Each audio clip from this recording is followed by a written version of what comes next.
Bueno, vamos a empezar con las bienaventuranzas, Mateo 5, 3, y de ahí vamos a ver cada una, o a considerar algunos detalles de lo que Jesucristo está diciendo. Dichosos los pobres en espíritu, porque de ellos es el reino de los cielos. O sea que es bendito, feliz, bienaventurado el que ha tomado conciencia de qué será. ¿Qué les dice esa bienaventuranza? ¿A qué se refiere cuando dice los pobres en espíritu? ¿O qué se imaginan que puede ser eso? Porque eso es lo que está diciendo. ¿Humilde qué?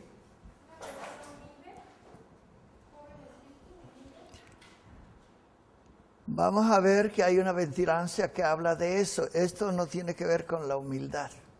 Está hablando de la pobreza. La humildad es otra, que vamos a ver. ¿Se refería a los que no eran del pueblo judío? ¿No se refería a los gentiles? A ver. Oigan esto otra vez y luego de eso, ¿qué piensan?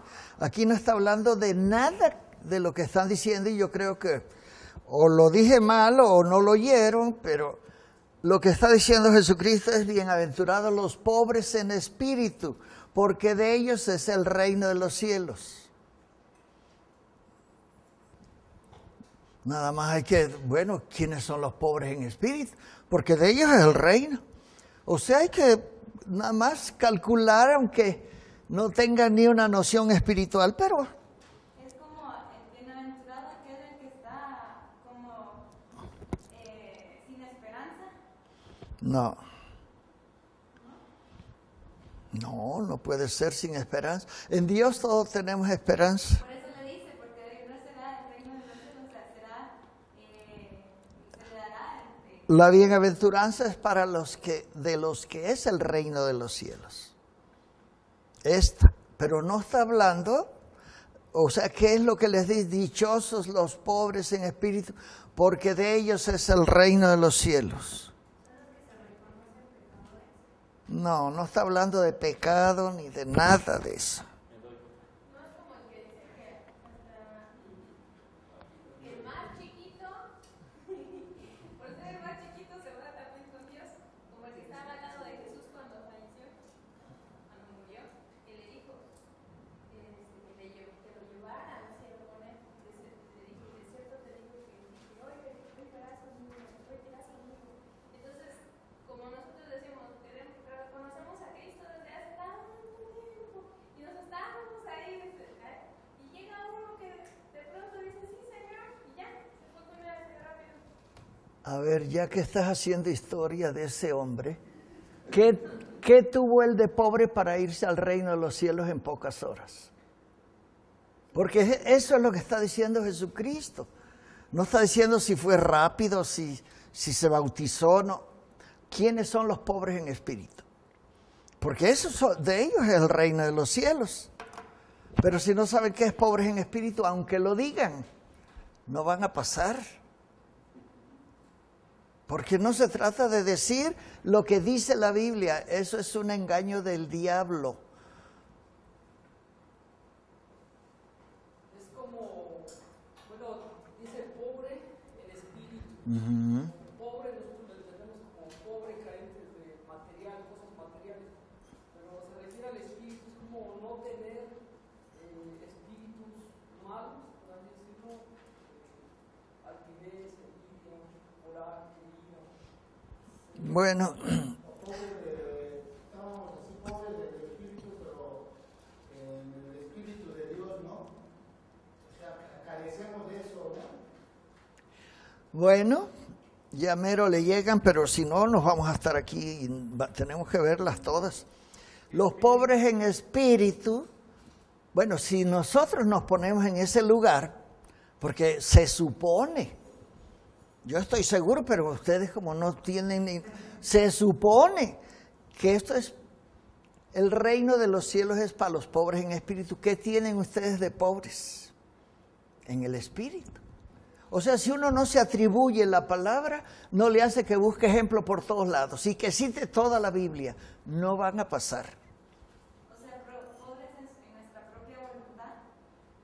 ¿Qué pone en nuestra propia O voluntad? sea, que dejemos la voluntad de Dios, pobres en nuestra propia carne, pobres en nuestro propio... No, se los voy a más o menos a descifrar tantito, porque cuando nosotros nacemos en este mundo, después de Adán y Eva, todo el que ha nacido, nace muerto en el Espíritu. Cuando nosotros nacemos por confesar con nuestra boca y creer de todo corazón, entonces nosotros nacemos de Dios. Sí, pero un niño que tiene no tiene todo lo que debe tener.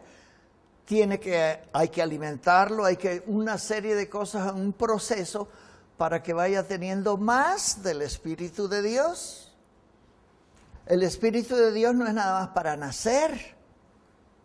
Entonces, cuando yo reconozco que apenas he nacido y he estado abriendo los ojos, todavía hay un montón de cosas que si yo no me considero pobre en esa necesidad del Espíritu, y si no me doy cuenta que lo que le sobra a Dios, si pudiéramos decir para entenderlo, Él es puro Espíritu.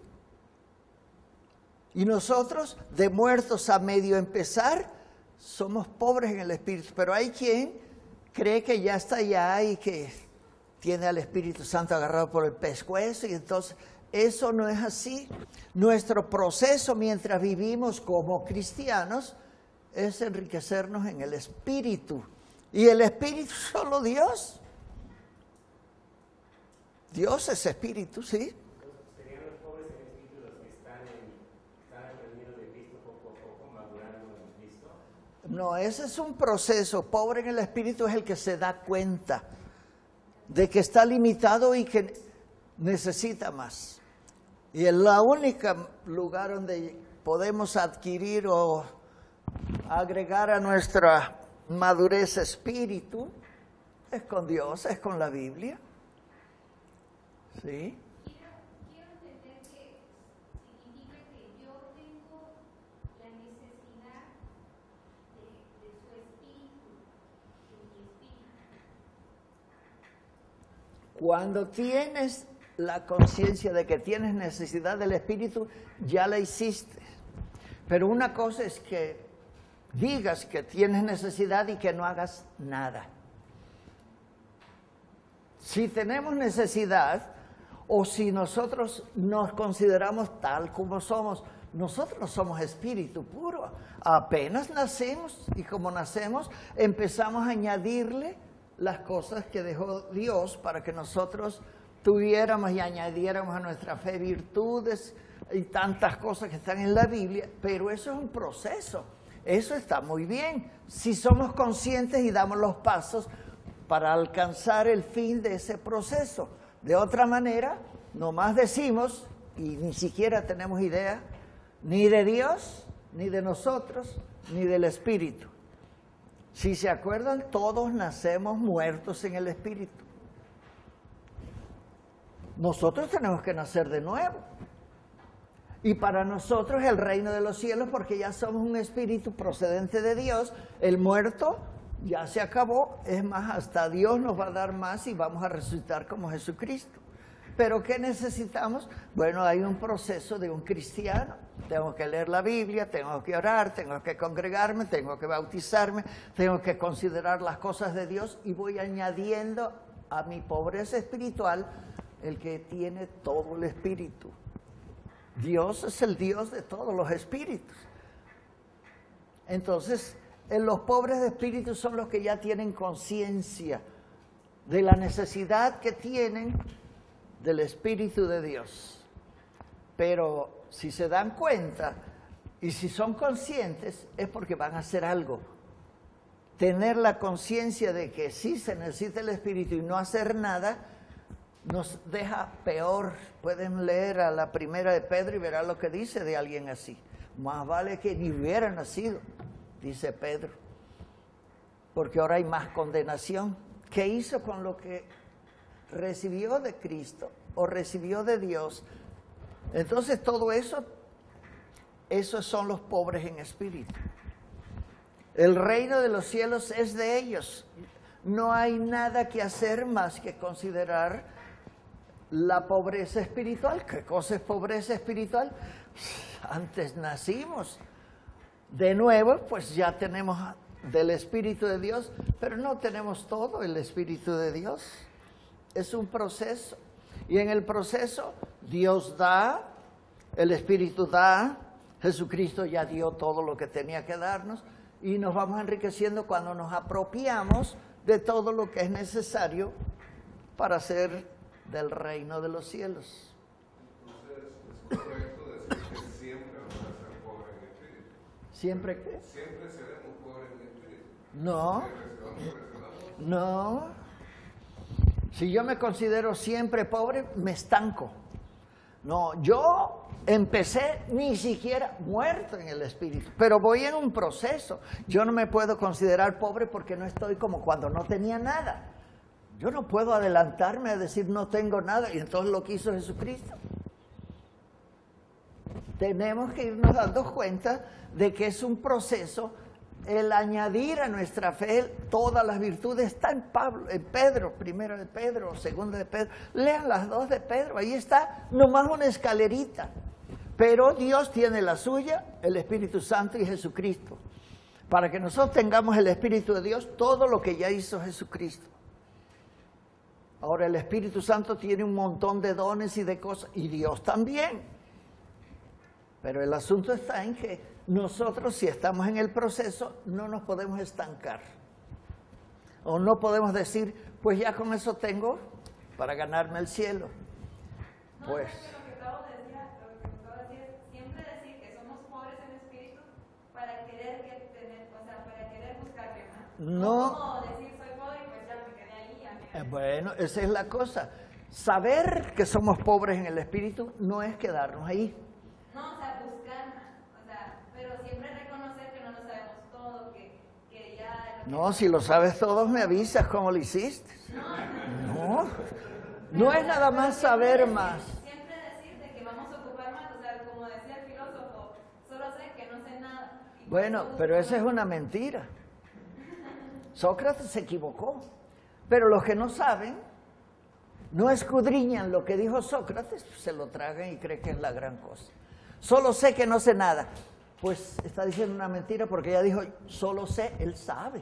No, pues sí, y él lo dijo con la condición de seguir buscando, seguir estudiando. No, yo no sé por qué lo dijo, porque fue un disparate lo que dijo. Pero el asunto es que ¿a dónde lo pones tú? Sócrates, yo no sé en qué plan quedó. Había mucha sabiduría, pero era humana todo lo que ellos tuvieron. Algunos chispazos, pero nunca llegaron. Porque no tenían del Espíritu de Dios, eran gentiles, nacieron muertos. Nosotros estamos viendo que Jesucristo está exclamando, bienaventurados, felices, los que son pobres en el Espíritu, o los pobres en espíritu, porque de ellos es el reino de los cielos. El asunto de eso es estar consciente de que somos pobres. Y que si empezamos a sacar cuentas, ni siquiera teníamos del Espíritu porque estábamos muertos. Y entonces de ahí nos aplicamos, cada uno tiene su manera de dónde se ubica en su pobreza. El hecho es que lo único de considerar de lo que han dicho es que no le hace, si Dios nos permite vivir 1000 años, nunca vamos a tener todo el espíritu que Dios quiere. Y como no vivimos 1000 años, 90, 70, 80, bueno, otros menos, entonces lo que tenemos que es aprovechar el tiempo que tenemos para estar conscientes y pedirle a Dios, que lo tiene todo, que nos dé de su espíritu. Y es más, ya nos los dio. Pero con eso no lo hacemos. Es continuo. El reino de los cielos les pertenece al que tiene una conciencia de que necesita tanto de Dios que no le alcanza toda la vida. Ahora descuide su vida y no haga lo que son por lo menos principios, los pierde. Y entonces de esa pobreza está hablando. Los pobres en espíritu. Pues sí, nosotros nacimos muertos en el espíritu. Desde que Adán y Eva se atrabancaron de la fruta esa y nos pasó a traer. Dios le dijo, de eso no. Y entonces comieron, la heredamos. Lo heredamos. Y si leemos bien la Biblia, hay un momento, un tiempo en que nosotros, aunque no tengamos conciencia del espíritu, de la vida y de todo eso, tenemos nuestra parte con Dios. Pero eso si nos morimos cuando estamos en esa condición. Si no, en la medida que vamos creciendo y considerando el asunto, empezamos a tener noción de qué es bueno, qué es malo. Y ya se acabó la inocencia. Eso fue lo que se le acabó a Adán y a Eva. Y entonces cuando ya sabe lo bueno y lo malo, ahora tiene que decidir. Nosotros no solamente pecamos, o pudiéramos decir heredamos el pecado, no, morimos como se murieron Adán y Eva. Y Dios lo que hizo fue una promesa. Y de la promesa, después de unos 3000 años, viene Jesucristo. Y Él cumple con todo lo que hay y luego nos añade lo que sabía que nos faltaban, porque ni viniendo Él pudieron entenderlo. Y entonces cuando Él vino y cuando estuvo, le robó al Padre para que estuviera con nosotros el Espíritu Santo. Para los que nacen, los que no han nacido no tienen ni idea del Espíritu, están muertos. Bueno, ese es el asunto, pero ya nos paramos mucho aquí. Bendito y feliz el que ha tomado conciencia de su completa y absoluta necesidad de Dios. Eso es todo el tiempo. Es más, yo no sé si ustedes saben cuál es el propósito de Dios para nosotros. El de Jesucristo es uno, el del Espíritu Santo es otro. ¿Cuál es el propósito de Dios para nosotros? ¿Qué es lo que anhela Dios? ¿Qué? Que lleguemos a ser como Cristo. Ay, no te oigo. ¿Qué? Que lleguemos a ser como Cristo. ¿Que lleguemos a ser como Cristo? No. Cristo es nuestro ejemplo.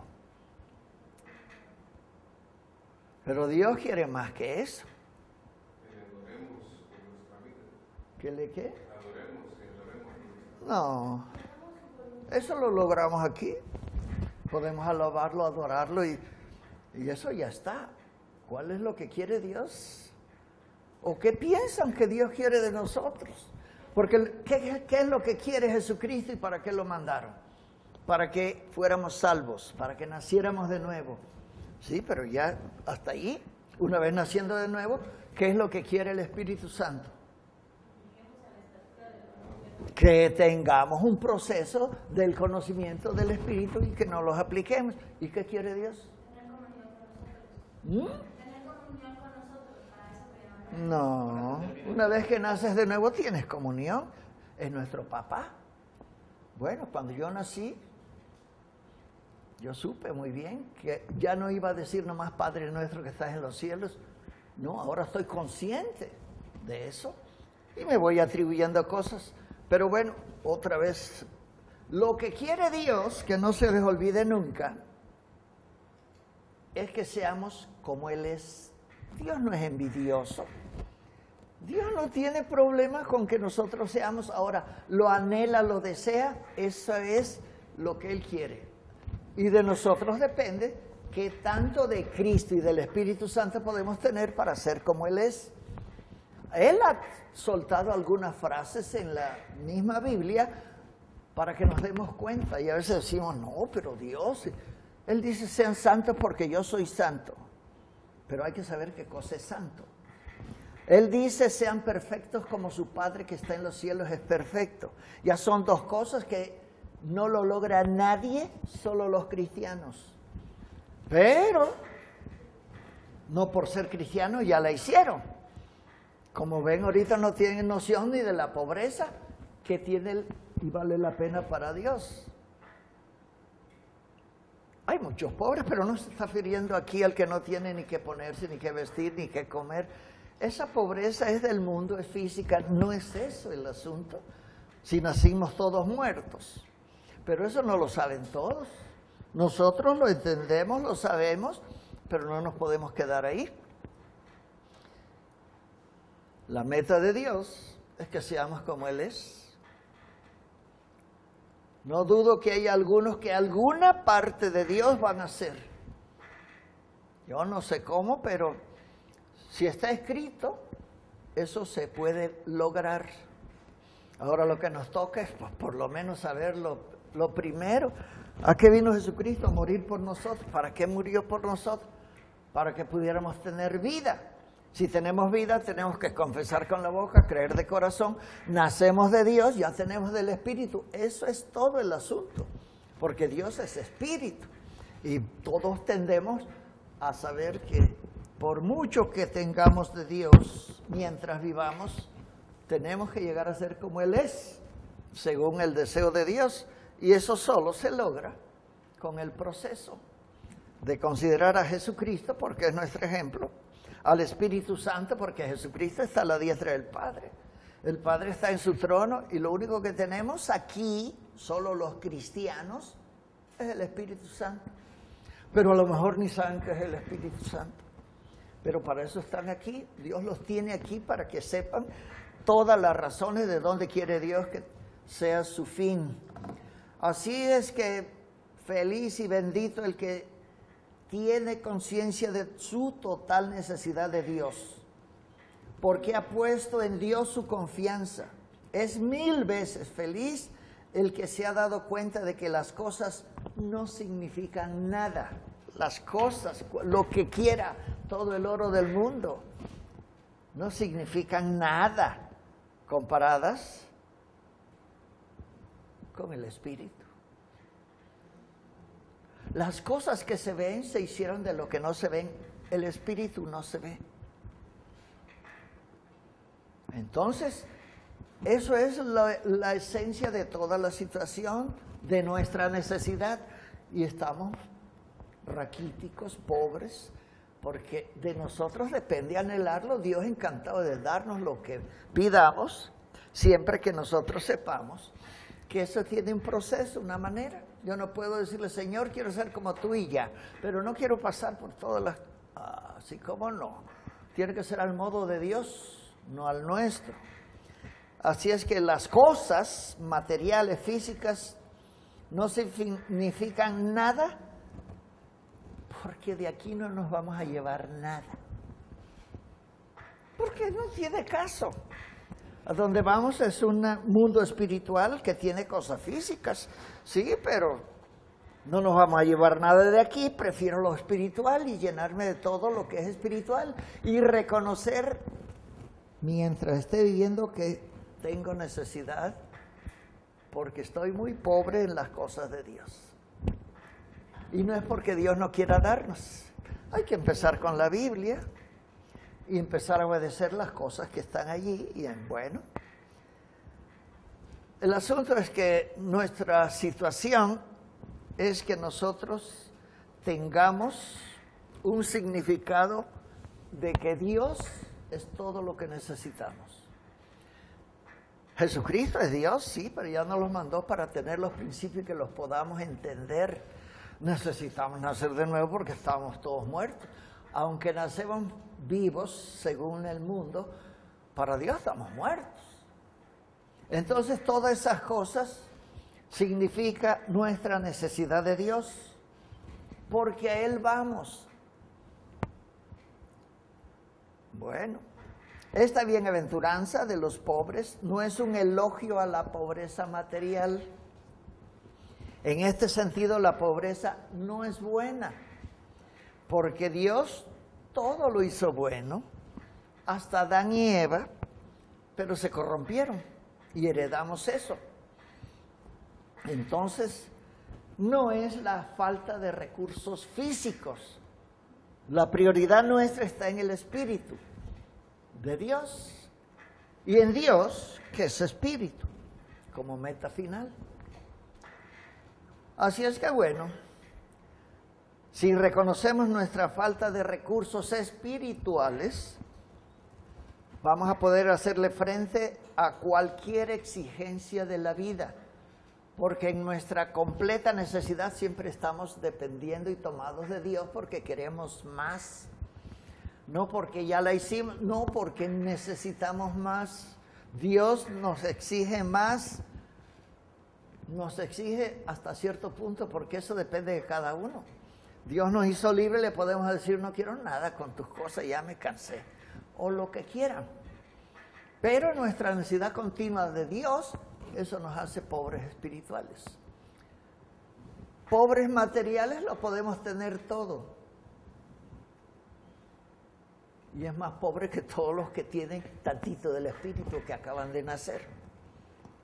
Si nosotros reconocemos las verdades de Dios y nos vamos apropiando de ellas, como Jesucristo, que es el primer paso para poder nacer de nuevo y tener una vida eterna, pues si nosotros podemos considerar eso, no le hace que tengamos todo. Jesucristo una vez dijo, ¿de qué le sirve ganarse todo el mundo? Si el mundo se va a acabar, se va a quemar. ¿Para qué lo quieren? Busquen las cosas eternas. Bueno, si Jesucristo vino para hacernos entender eso, cuando tenemos a Jesucristo y no dejamos de continuar conociéndolo porque es toda la Biblia, con Jesucristo, aunque no tengamos nada, lo tenemos todo. Sin Jesucristo, aunque creamos que tenemos todo el mundo y todo el dinero y todas las cosas, no tenemos nada. Porque el Espíritu es el que vivifica y el que da vida. Dios es Espíritu. Es más, los espíritus no se ven. Todo lo que vemos fue hecho de lo que no se veía. ¿Cómo va a ser las cosas materiales la prioridad?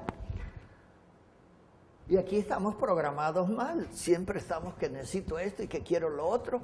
Y parece que eso es la gran cosa. Para Dios, no. Pero en fin, reconocer que somos pobres en el espíritu no tiene que ver con pobres porque no tienen cosas materiales. Bueno. Un pobre no se esfuerza a veces por tener. ¿Por tener qué?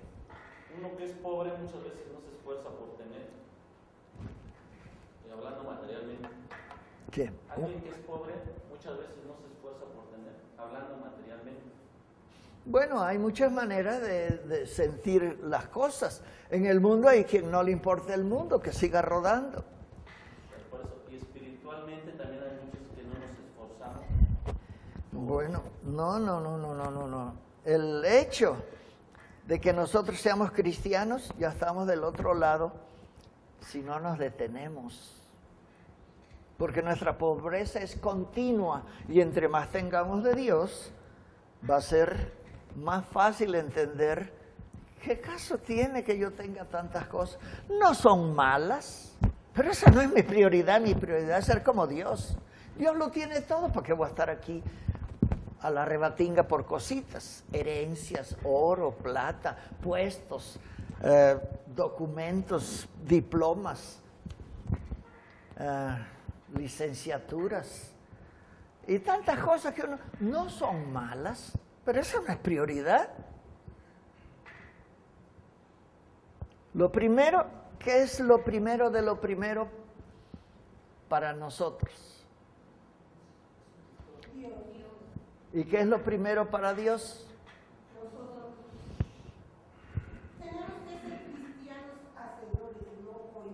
No, esa es otra cosa, no estamos ahí. Basta con que sea cristiano. Ahora, el asunto es que muchos se dicen cristianos y no saben qué es eso. Porque decirlo, eso no fundamenta nada para que Dios le diga, ay, ya la hiciste. ¿Cuántos dicen que son cristianos y no tienen ni idea de Cristo? ¿Cuántos dicen que aman a Dios y no tienen noción de quién es Dios? O quién sabe qué clase de Dios tengan. Pero el asunto con nosotros es darnos cuenta de esa pobreza. Nadie desea ser un indigente y estar vestido mal. No es esa la pobreza. Para Dios, que es bienaventurada. es la que se da cuenta de que todo lo que tiene Dios lo necesitamos y no nos los va a dar si nosotros no hacemos los méritos para que en el proceso tengamos todo lo que Dios tiene. Él no lo quiere para Él. Todo lo que hizo lo quiere para nosotros. Con todo y que se lo echamos a perder, todavía es para nosotros muchas cosas. Pero nos fue tan mal con el pecado que nomás les voy a decir una cosa porque luego vamos a tener una clase solo de eso.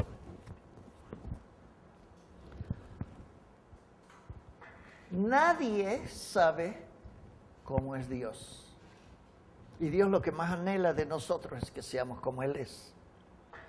¿Cómo la ven? ¿Cómo le vamos a hacer? Porque no depende de Dios, ni del Espíritu Santo, ni de Cristo. Depende de nosotros. Pero bueno, vamos a seguir con la pobreza, falta de recursos para hacerle frente a las exigencias del mundo y con las modas y todo lo que el mundo tiene por primera cosa. Bueno, lo que necesitamos nosotros para empezar es Dios. Por eso Dios mismo dice, sobre todas las cosas amarás a Dios con toda tu alma, con toda tu mente. Bueno, que no quede nada en ti que no exprese ese amor a Dios. Pero el pecado nos dejó fumigados o no sé cómo. No la hacemos y luego, bueno, el asunto está en que yo sí me he puesto con el Señor como puede ser esto y le hallé algo y yo dije, ¿para qué hiciste esto? Si yo hubiera estado te hubiera dicho. Pero pues no se le puede ganar a Dios. Pero yo decía, bueno, nomás de pensar tantito en el principio. En el principio que Dios creó a Adán y a Eva,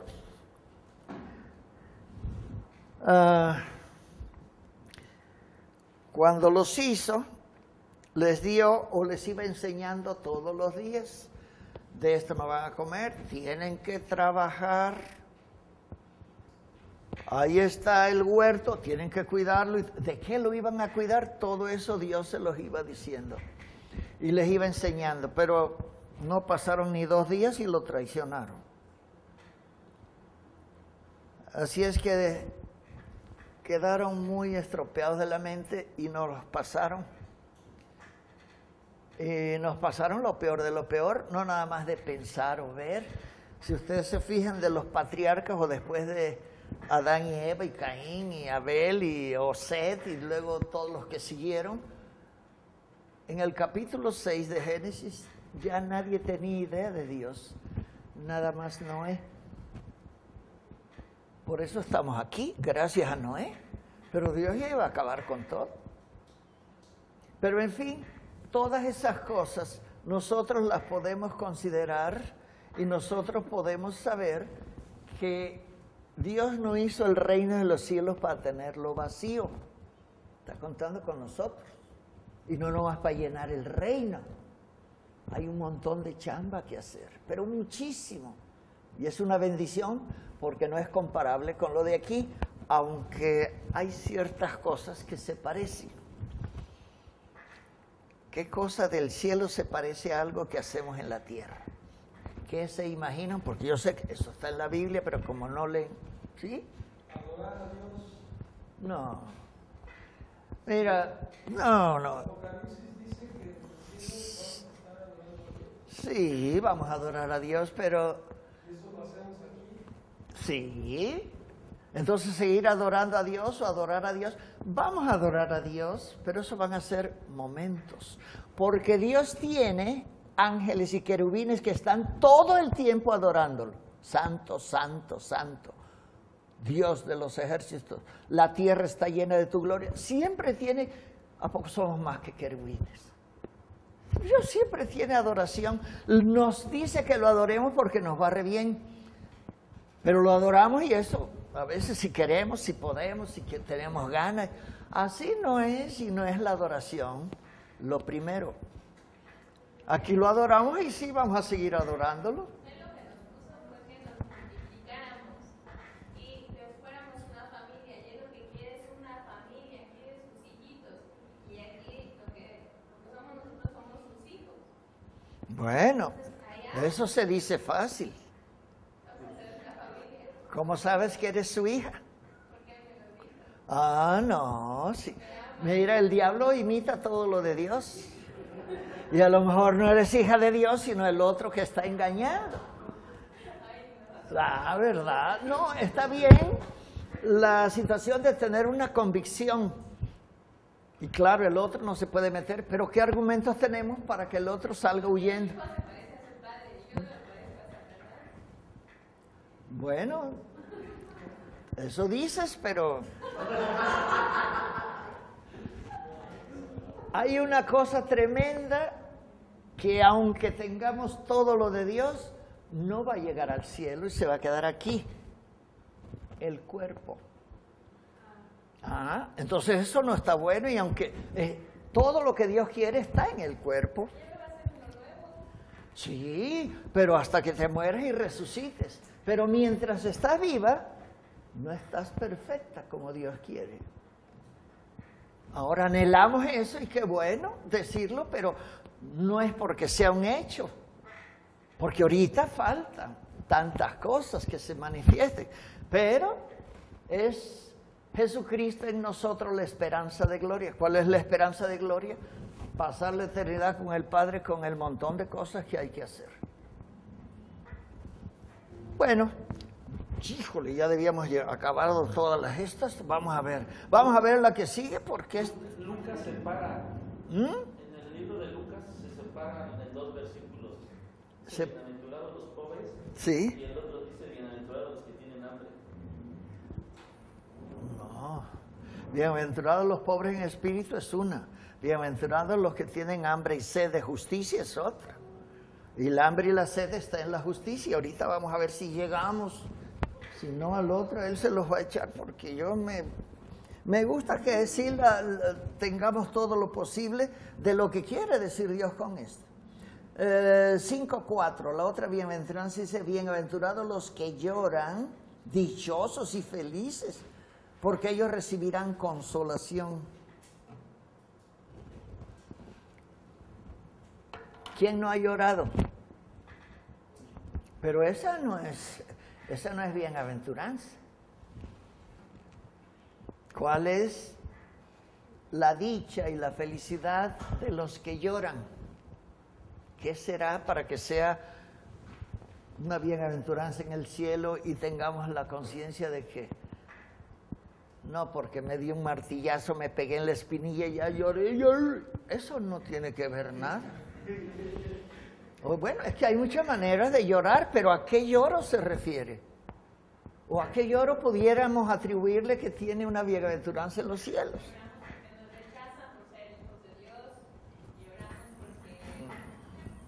No, mira, lo de hijo de Dios todavía ni llegamos. Llegamos a que serán del reino de los cielos. Y ahorita recibiremos consolación. Nada hay de hijos aquí.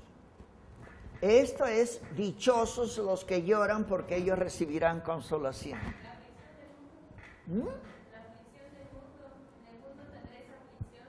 Sí. Entonces, tenemos la aflicción, pero a través del Espíritu Santo nos consolará y nos dice que no estamos solos, que Él está con nosotros. Ya hiciste un enredo de una ensalada ahí que... No. Es más sencillo el asunto. Pero vamos a ver. Lamento y dolor que no pueden esconderse. A esas lágrimas se está refiriendo. No el que se pone así o contra la pared como se puso Ezequías. Bueno, esconderse, contenerse, no es el que se queda en el corazón, las lágrimas que se quedan allí, sino el que sube del corazón a los ojos y entonces hay lágrimas. Las otras pueden venir porque me di en un dedo y vienen las... No, pero tiene que ser del corazón. Todo lo que Dios anhela de nosotros es nuestro corazón. De ahí tienen que salir las cosas que aquí parecen que son malas, como la pobreza o el llanto, pero no, son buenísimas. ¿Sí?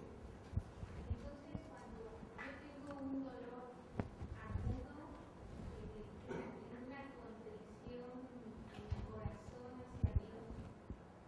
Ay, no te entiendo. Cuando tienes un dolor y... Cuando tengo un dolor en mi corazón Ajá. causado por X cosa, me lleva a la presencia de Dios con un corazón contrito. No. También ya le diste vueltas por otro lado. Mira, cuando uno tiene un dolor en el corazón, tienes que explicar qué dolor, porque hay dolores físicos y dolores espirituales y dolores sentimentales. ¿A cuál te refieres? Porque si es físico, hay que ver un cardiólogo. Sí. Es el que sabe, te toma y sabe cómo está, dónde está y qué parte del corazón está afectada, y es físico. Pero lágrimas tienen que salir del corazón, llegar a los ojos, y esas son las lágrimas bienaventuradas, porque tendrán consolación de Dios. Pero en fin, Cuando reconocemos que somos pecadores, y pues eso nos duele. bueno, a unos les duele, a otros no. Pero sí tiene que ver que el que está reconociendo que quiere de Dios y no puede por los pecados y llora por sus pecados, ese va a ser consolado por Dios, por el Espíritu Santo, por todos. Porque son lágrimas bienaventuradas. Ni siquiera son lágrimas físicas. Son lágrimas que tienden de saber que en su corazón está apartado de Dios. Porque dice Dios, dame, hijo mío, dame, hija mía, tu corazón y miren tus ojos por mis caminos. Porque no es de otro lado de donde Dios quiere, porque a veces tenemos la conciencia o el creer o el sentir de que es nuestra mente. Y en nuestra mente estamos equivocados. Con la mente hay muchas cosas en la mente buenísimas, como el asiento del alma, y el alma tiene voluntad, sentimientos, inteligencia. Esas cosas son buenas, pero no podemos echar de ahí así nomás al diablo. Ese es el lugar del diablo, la mente. Entonces, del corazón, a menos que uno le dé lugar, pero si no, ahí no tiene acceso así nomás. En la mente, así en un ratito. Si no es por los ojos, es por los oídos, si no por el tacto, y si no por lo que sea, por la imaginación. Pero hay muchas cosas que van a dar a la mente. Allí no es el asiento del cimiento de Dios. Está en el corazón. Ahora, ¿cómo vamos a saber que del corazón vamos a hacer que los ojos del corazón tomen lágrimas y llore uno? Pues así es. A eso se está refiriendo. No lo va a consolar porque se cayó y se raspó la rodilla y yo no aguanto. Y no, eso no tiene que ver. Tienen que ver los que lloran por situaciones espirituales. Así es que, como el de Jesús, que lloró lágrimas incontenibles. ¿Cuándo lloró Jesús? ¿Se acuerdan que el versículo más chiquito dice, y Jesús lloró? ¿Por qué lloró? ¿Cuándo? No, ¿cuándo qué? No, cuando murió Lázaro pasaron 4 días y él ya sabía. ¿Cuándo murió Juan? No.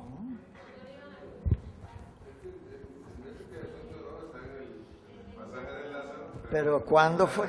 ¿Cuándo fue? En el pasaje donde habla de Lázaro habla de muchas cosas. ¿Cuándo fue que lloró?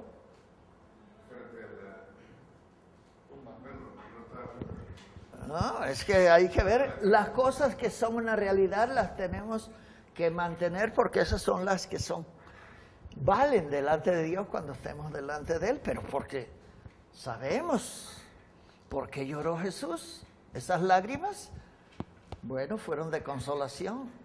Tanto, no solo consoló a Jesucristo, consoló a todo el mundo porque lo resucitó. Ya la consolación se fue hasta los que no creían. Pero en fin, Cuando Jesús lloró y estaba frente a la tumba de Lázaro y dice, quiten la piedra, y la hermana está diciendo, está viendo que tiene 4 días, no trajimos pañuelos suficientes. Bueno, ¿no te he dicho que si crees verás la gloria de Dios? Y dice, sí, ¿cómo no? Pues tu hermano Lázaro va a resucitar. Sí, todos vamos a resucitar en el día postrero. Ah, Chihuahua, no le amanecía y todavía no sabía, pero Jesús lloró. ¿Por qué lloró? Por eso les digo, la situación de leer la Biblia es indispensable, pero hay lugares que hay que escudriñar. Pero una vez que le haya leído todo, el Espíritu mismo le va a decir, párate allí a ver qué es esto, porque hay algo en nosotros que nos conviene escudriñar y tener de Dios el Espíritu Santo para que nos revele el asunto.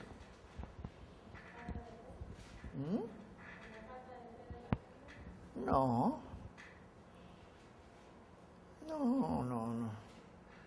Cuando habló Jesucristo de fe fue con aquel centurión y con los discípulos cuando estaban remando y dijeron, ay, no tienes cuidado, que perecemos. Y dice, ¿dónde está su fe? Pero aquí no está hablando de ninguna fe. Estamos considerando que lloró. Y esas lágrimas son bienaventuradas. Bueno, ¿qué es eso? A eso nos estamos refiriendo. Ahora, el asunto es eso.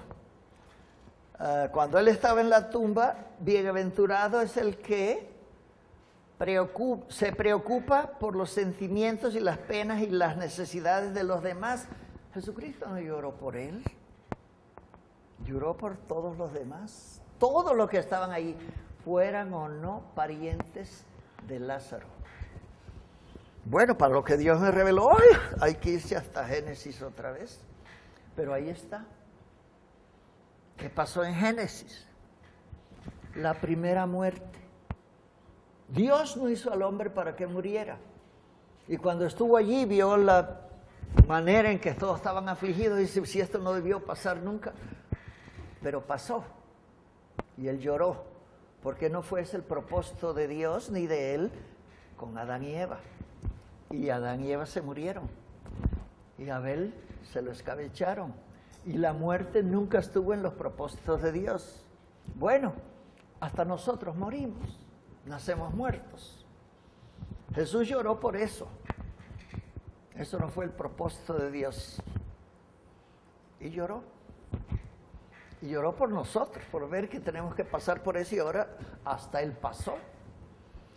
En fin, las lágrimas bienaventuradas.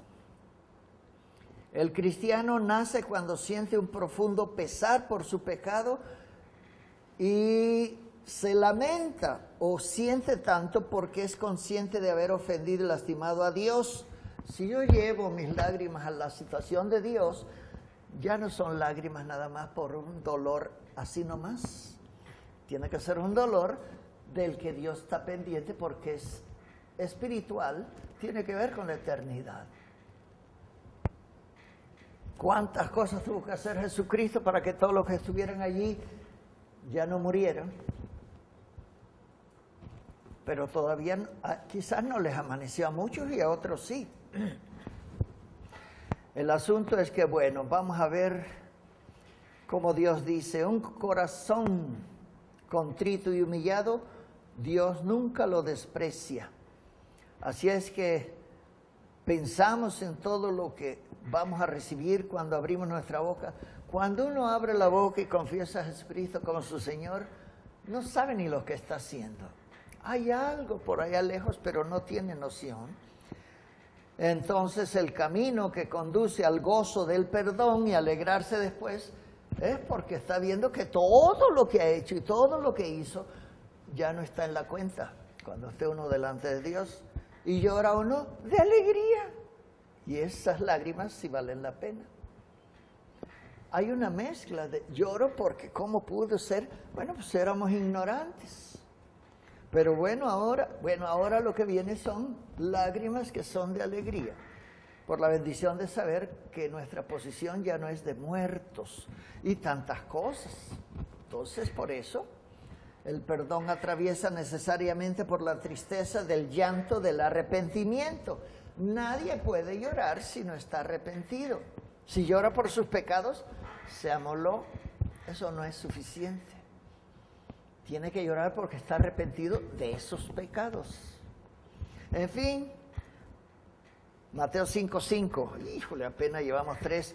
Los mansos, dice, dichosos, bienaventurados, felices los mansos, porque ellos recibirán la tierra por heredad. Vámonos, aquí sí que, ahora sí, a ver. Van a recibir la tierra por heredad.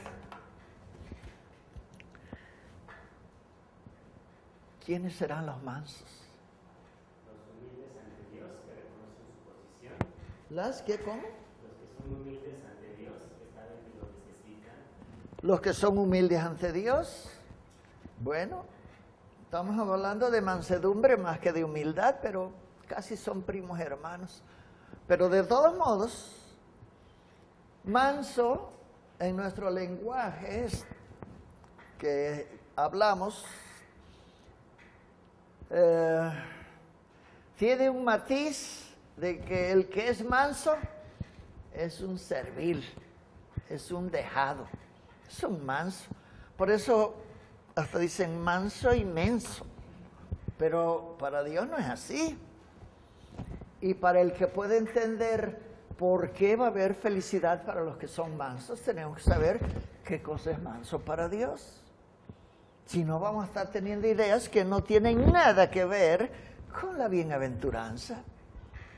Así es que bueno, nadie se siente honrado con que le digan eres un servil, eres un dejado, eres un... Bueno, todo eso denigra.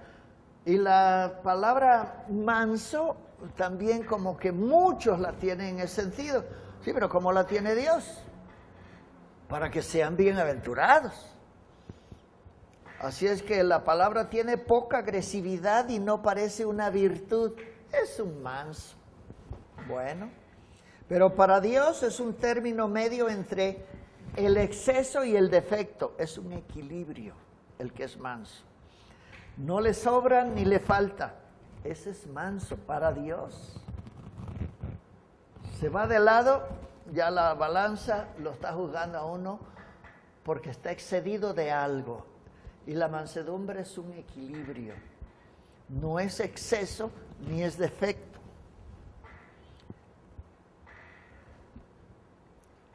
El término medio, ¿cuál es el término medio de la mansedumbre? Bueno, vamos a echar mano de otros ejemplos y van a ver qué fácil o cómo si podemos ver que la mansedumbre tiene un equilibrio y entonces cuando podemos decirnos o considerarnos mansos o que Dios nos considere así, porque nosotros podemos considerarnos y no tener ningún valor, pero el equilibrio, ese término medio, es cuando alguien es generoso por un lado y otro es derrochador por el otro. Las dos cosas no son buenas, tiene que haber un equilibrio. Es generoso y no es derrochador. Eso es un equilibrio. Eso es no faltarle de un lado y sobrarle del otro. No, es un equilibrio.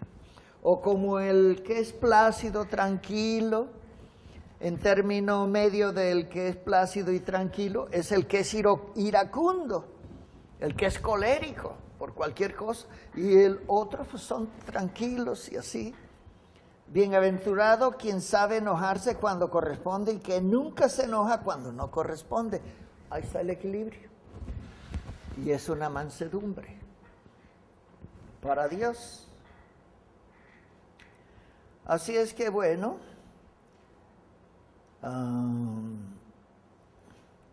con el odio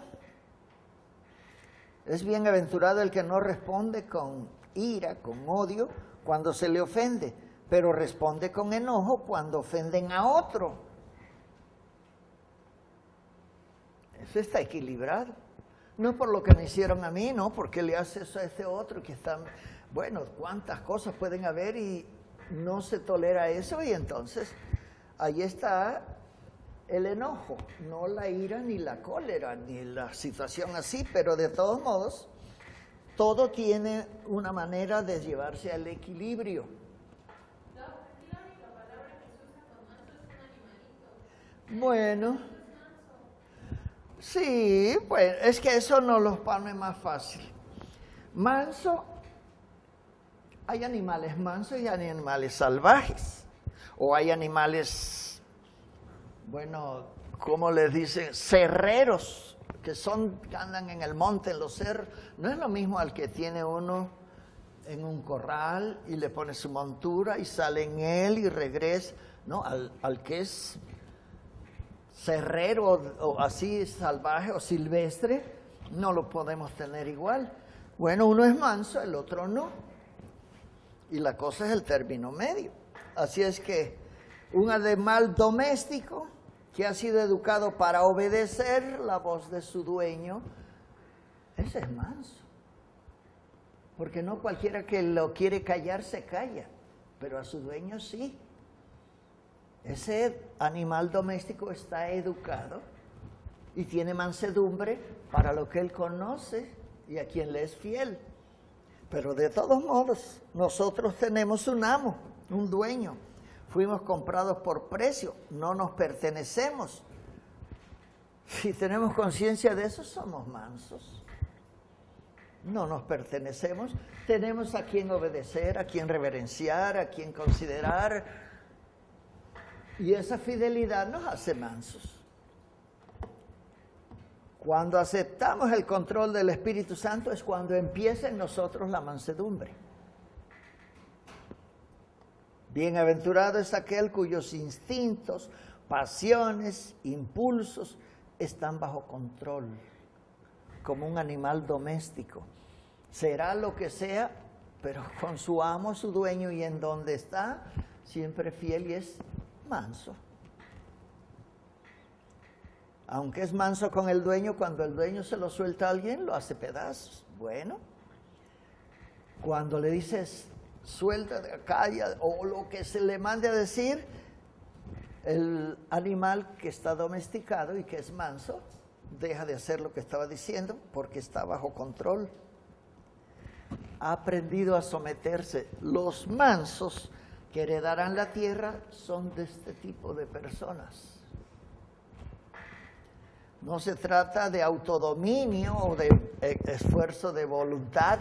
Eso no tiene que ver nada, eso tiene que ver con el espíritu. Las otras cosas pues son de otra manera. Así es que está más allá de las posibilidades comunes del individuo. Tiene que ser del Espíritu Santo, tiene que ser de otra manera. Porque Dios es a quien debemos estar sometidos y a quien debemos conceder el gobierno en nosotros. Y Dios nunca se pasa de la raya, ni nunca es exagerado, siempre tiene un equilibrio. Así que la mansedumbre es una auténtica humildad. Ahora sí, una cosa es ser manso como un animal doméstico y otra es ser humilde, pero humilde es otra cosa. Aunque ya les digo, son muy adecuadas la una con la otra. La humildad es la actitud de cualquiera que hace a un lado el orgullo y la soberbia. Ese es humilde.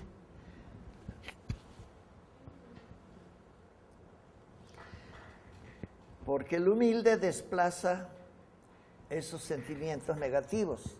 Sin mansedumbre y sin humildad no puede aprenderse nada, porque no hay conciencia de nuestra debilidad. No, hombre, todo lo yo con esto y lo que me pongan. Ese no puede ni siquiera saber que es humilde o que es manso. Se requiere esto para las cosas de Dios.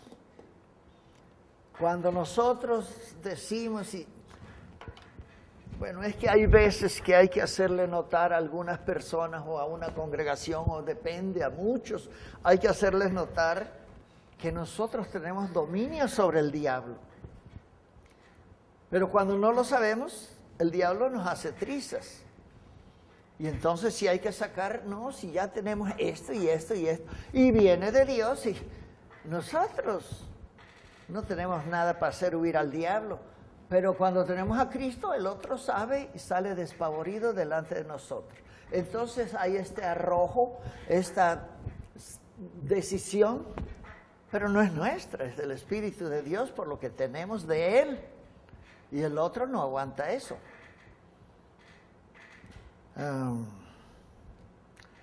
Bueno, nuestra debilidad y nuestra necesidad de ayuda no es que no sabemos nada o no podemos nada. Tiene que haber un equilibrio. Y el equilibrio se va haciendo muy positivo entre más de Dios tenemos, más de Jesucristo, más del Espíritu Santo. Este pasaje, doctor, que dice mansos como la paloma y astutos como la serpiente, es referencia a ese equilibrio. Bueno, sí, son las dos cosas y deben ser propias de un cristiano. Pero uno que ya ha caminado tantito, porque a lo mejor le da por ser nomás serpiente. Y tiene que haber un equilibrio entre la paloma y la serpiente. Bueno, eso fue lo que le falló a Adán y a Eva. La serpiente, pues, Dios nos dijo que sometiéramos a todos los animales, sea del aire, de la tierra, del agua, y se puso a platicar con la serpiente. Le salió mal y nos pasó a traer. Bueno. ¿Un animal es manso o domesticado más bien? No, cuando es domesticado es manso. Si no es domesticado es silvestre, salvaje. Porque mismo Jesús fue manso, él fue un ejemplo de ser manso. Manso y humilde de corazón son las dos cosas. También lo era Moisés. Más que toda la gente que había en su tiempo, Moisés era así. Por eso Dios no aguantó cuando dijeron, ¿a poco nomás por Moisés le habla Dios? A nosotros también. Y eran sus hermanos, Aarón y María. Y ella se quedó leprosa. Nomás por estar criticando a quien Dios le había dado la razón que solo Dios sabía por su mansedad y su humildad. Pero bueno, escarmentaron porque después no volvieron. Pero hubo de lo mismo. En 40 años hicieron más cosas. Repitieron muchas conductas malas. El que se entrega completamente al control de Dios obtendrá la mansedumbre que lo va a capacitar para heredar la tierra. ¿Para qué quieren ustedes la tierra? Porque la mansedumbre y la humildad son cosas propias y buenas que Dios anhela para nosotros. ¿Para qué quieren la tierra? ¿O cuánto tiempo van a tener la tierra? La tierra se va a acabar, el sol también. El sol no es eterno. La tierra se va a acabar quemada y contaminada y de muchas maneras. Pero Dios no está hablando de esa tierra de la que estamos ahorita. Es la que Él hace cuando hace cielos nuevos y tierra nueva. A esa se está refiriendo para los mansos. Y también dice que vamos a hacer en la tierra. Nomás que hay que leer toda la Biblia, está en Isaías.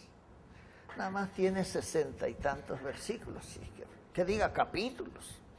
Bueno, pues hay muchas cosas que tienen que ver, porque digo, bueno, ¿para qué quiero la tierra? Se va a acabar. Y luego toda contaminada del diablo y de sus agentes y de los que lo siguen y los que... Bueno, pero la tierra va a ser una buena tierra, eterna. Así es que bueno, la humildad y la mansedumbre tienen que ver. ¿Por qué necesitamos la humildad y la mansedumbre? Porque siempre en nosotros hay orgullo, hay soberbia, hay vanidad. A veces, aunque no pensemos ni en eso, lo tenemos heredados. Y entonces con esas cosas, la humildad nos ayuda, la mansedumbre nos ayuda a estar sometidos a Dios, a Cristo y considerarlo. Y no, bueno, esta virtud es tan poco usual que su significado ha variado y representa y denota situaciones muy distintas de lo que es la realidad para Dios. Nuestro asunto es con Dios ni siquiera es con el diccionario de la Real Lengua Española. Hay cosas en el diccionario que no tienen nada que ver con Dios, la palabra que explican ellos. Pero en fin, no todas. A veces nos ayuda porque hay algunas maneras, pero mundanas. Así es que bueno, por ejemplo, se dice que una persona es humilde cuando es... ¿Qué decimos cuando esa persona es muy humilde? Es muy pobre. Ese es el concepto que tenemos. No es humilde como Dios quiere. Es humilde porque es pobre, vive en los barrios más bajos y con trabajo. Entonces la humildad no es pobreza para Dios. Pero cuando uno confunde ese término, pues nomás estamos fuera de lo que Dios sabe que es la verdad para nosotros. Por eso, una familia humilde no es que sea pobre. Si es cristiana ya la hizo. Tiene más y no es la pobreza de cosas materiales. Cuando se pretende señalar el origen bajo de un individuo, se ha dado por estas palabras. Es un humilde y su familia es humillante y casi no quisieron no tenerlo cerca porque, bueno, humillante y humillación vienen de humilde, pero humillante y humillación son cosas malas. Humilde no. Así es que también se ha identificado esta virtud de la humildad con otras cualidades negativas, como es humilde, no, que humilde, es tímido, pues es lo mismo. Pues no, para Dios. Y nuestro asunto es con Dios, no con los términos del diccionario. Pero es bueno saber las dos cosas, porque el mundo que no conoce a Dios, y hasta los que medio lo van conociendo, no tienen idea de la diferencia que hay. Humildad y humillación son cosas negativas. Sí, pero su raíz es humilde. Sí, pero humilde, entonces el pobre, el ignorante. No, para Dios no es eso. Por eso son bienaventurados los mansos y los humildes, porque heredarán la tierra.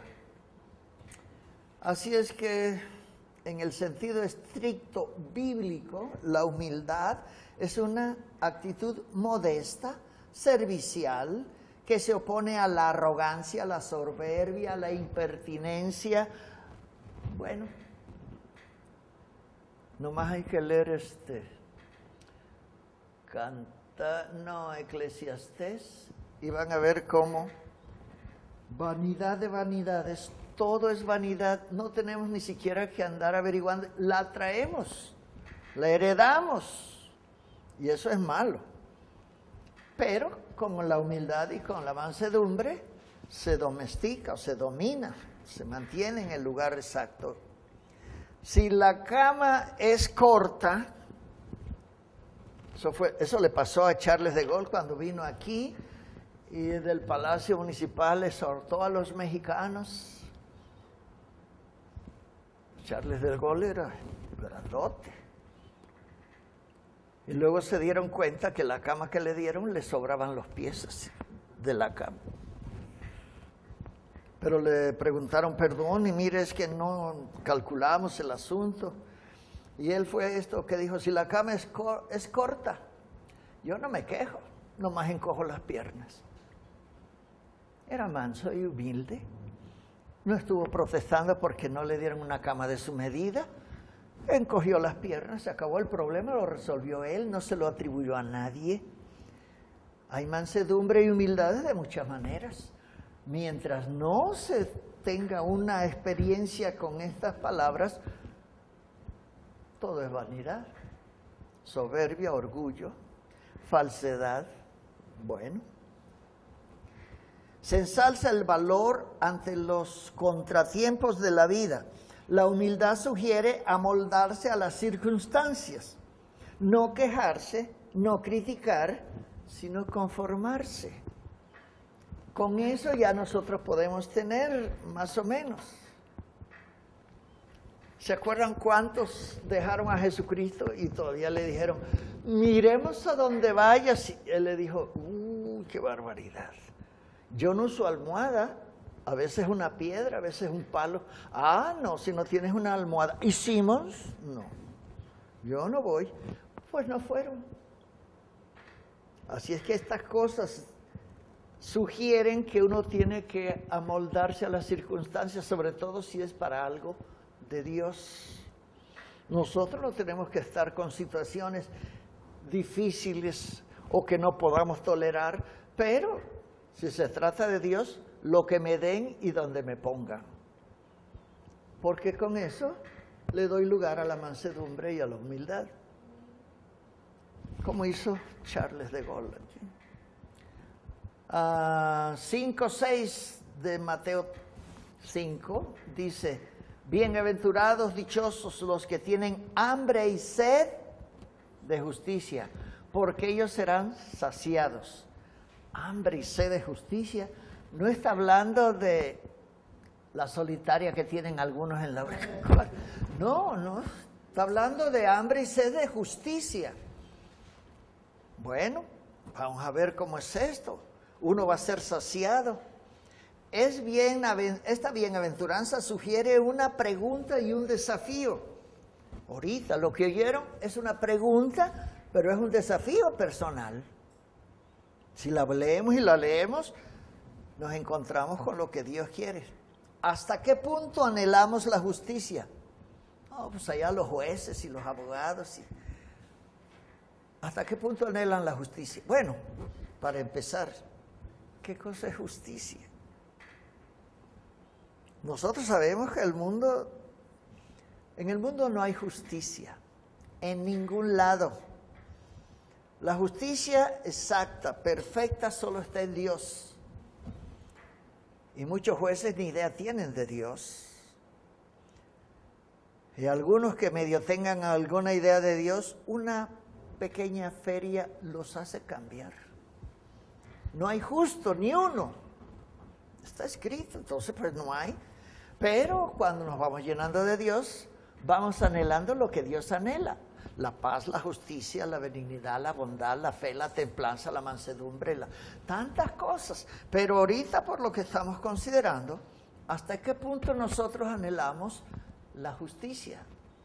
Porque no está diciendo bienaventurado y feliz el que es justo. No, el que ama la justicia. Pero si no saben qué es justicia, no tienen idea, entonces, ¿de qué cosa van a amar o cuál es la situación para entrar en esta bienaventuranza? ¿Anhelamos la justicia? ¿Con qué intensidad de deseo anhelamos la justicia? ¿O deseamos la justicia? ¿Qué es lo que nos anima en cuanto a la justicia? A veces no pensamos tanto en eso, pero Dios sí. Y como Él está diciéndonos, de tal palo tal astilla, si son mis hijos, no hay nada que no esté escrito que no nos convenga, porque Dios nos ha dicho y nos ha dado la necesidad que tenemos de no confundir las cosas del mundo con las de Él. Por eso en el diccionario hay cosas que son del mundo y otras a veces coinciden con las del otro, en ninguna manera. Pero en fin, la justicia demanda sacrificio. Eso le pasó a Jesucristo, el justo. Sacrificio. Y así como la exige del hombre, sacrificio para la justicia, así también ofrece la bienaventuranza. No es para que logre la justicia, sino es para el que con todo su corazón anhela la justicia. La bienaventuranza dice, bienaventurados los que anhelan la justicia. No los que la aman, no los que la... Bueno, es nada más anhelarlo, pero para eso tenemos que considerar bien claro lo que es la justicia. Y la justicia no la vamos a hallar en este mundo, la hallamos en Dios, nada más. Bueno, en Jesucristo, en el Espíritu Santo, en la Biblia. Es Dios de todos modos. Así es que para el que la recibe con su corazón y la anhela de todo corazón, pese a los fracasos y a las limitaciones, uno la debe seguir anhelando, porque es una virtud solo de Dios. Y por eso Dios la pone como qué dichosos y felices van a ser cuando anhelen la justicia. Bueno, es una perfección espiritual y moral. El hombre siempre, de alguna manera, anhela la justicia, pero no la conoce. Sabe que cuando hay algo que es injusto, no lo aguanta, aunque él también sea injusto. Entonces tenemos una cosa allá muy lejos que nos quedó como conciencia, pero casi lo perdimos todo. Pero en fin, Dios en su misericordia nos juzgará solamente por nuestros logros, no nomás por lo que logremos, sino por lo que anhelemos. Aquí no está diciendo que hasta que logres la justicia vas a ser bienaventurado. No, el que la anhela. Para Dios cuenta nuestros anhelos, nuestros deseos. ¿Qué es lo que desean ustedes? ¿Es de Dios o no es de Dios? Porque si no están anhelando algo que no es justo.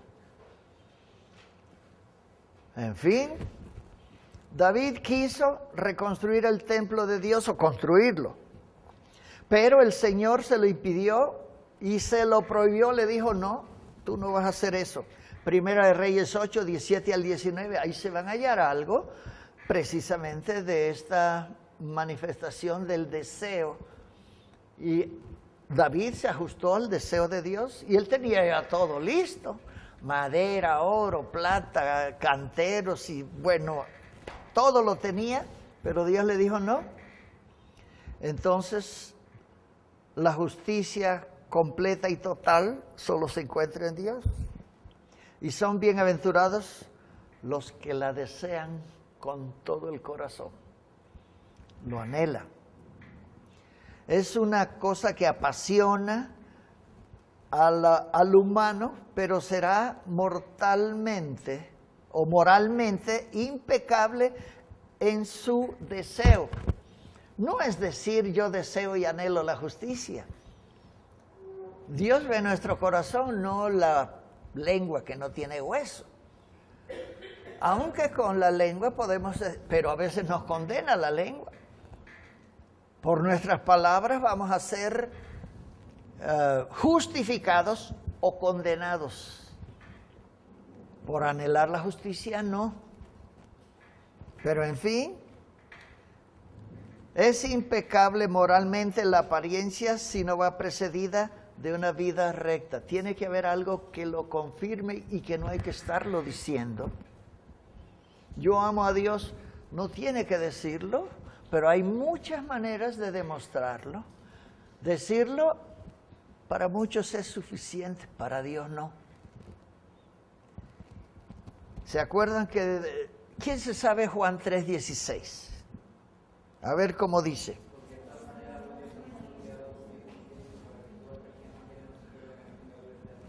Bueno, y en otra escritura dice, Dios es amor. Y Dios es amor.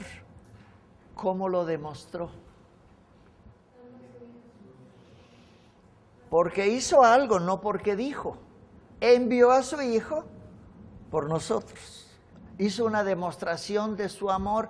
Una cosa es decirlo, no tiene ningún mérito.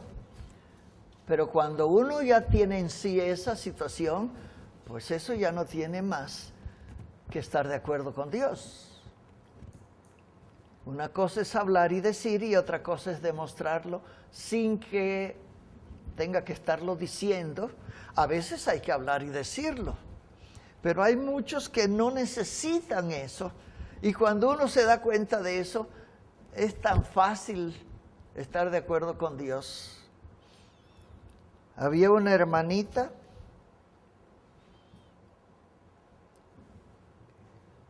con trabajo oraba y todo, pero era cristiana y estaba. Lo único que hacía era servir café. Pero qué manera de servir café. Era Dios sirviendo a través de ella. Y ella no tenía que andar diciendo nada, todos sentían algo o veían algo y nadie quería que, ni uno se quería servir que ella, porque tenía un don o tenía algo y no tenía que estarlo diciendo. Y es una cosa insignificante para los que la ven, para Dios no, porque está demostrando que tiene de Dios, no lo está diciendo, pero sobran las evidencias. Así es que bienaventurados, dichosos, felices, los que tienen anhelos que van de acuerdo con Dios, entre otros, el anhelo de justicia.